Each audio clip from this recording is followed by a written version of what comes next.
Nadine, I wanted to ask you, putting on your marketer's hat, which you've worn for so many years as one of our leading brand marketers, seeing what's going on with COVID, this incredible period that we've gone through, I wanted to ask you sort of your thoughts on the impact on brand marketers during this time, which I think we're all aware of, but in a sense, what could be some of the long-term impact in terms of the way that business is being done, the way that brands present themselves. I was wondering if you have any thoughts you could share along those lines. Yeah, sure. We've talked a lot about that.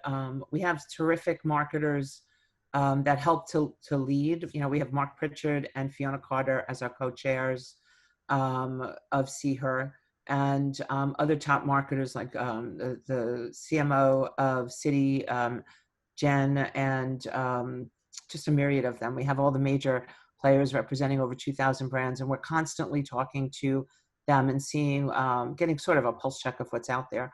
And one of the conversations we always have is around the importance of how brands show up, especially in times like this.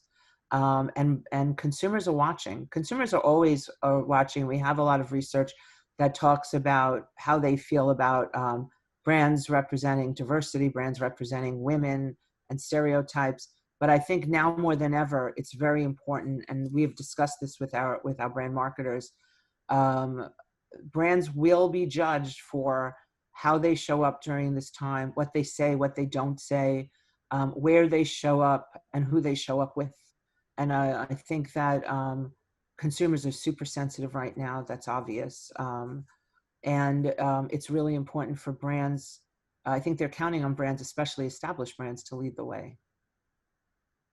And coming up later this month, we're going to get together for the NewFronts, which will be different. It'll all be virtual. A lot of conversations about business reinvention and also the whole streaming situation. And you've invested a gazillion dollars in TV, linear TV over the years. I know you're not in the investment business now, but any thoughts about streaming, the way that TV is changing and reaching the right consumer?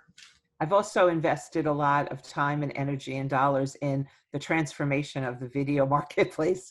So I think I've always taken an eye to, it's all about where the consumer is and consumer consumption habits. So from what I understand, video consumption patterns continue to change and migrate. I think we've seen an increase in video consumption, not surprising, through this entire situation that we're all in. And so I think that is something that we need to keep an eye on.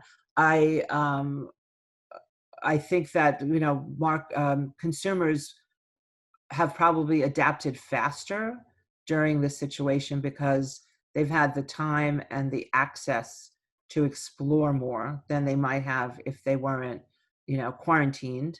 But I guess the proof will be in the pudding when we see what happens as everyone goes back one day to whatever normal looks like.